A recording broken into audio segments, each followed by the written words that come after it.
Det er så fucking kedeligt. Jeg troede, jeg ville nyde at flytte på landet, men det er så kedeligt. Jesus Christ, kan det ikke blive det samme sted i et sekund? Min skat, jeg har været her i 2 år. Hvad vil du have mig til at gøre? Læg mig til at dø?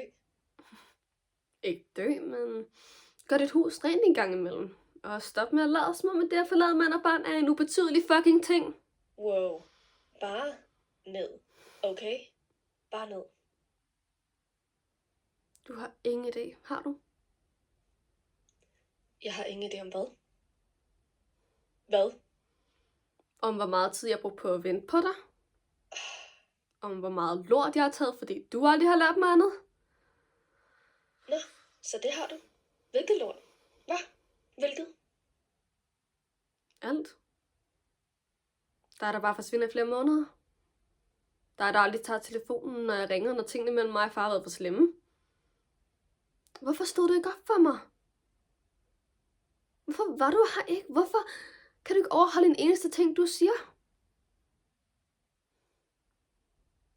Du lader som du gerne vil have, at jeg kommer og besøger dig. Men du aner ikke, hvordan du skal have mig her.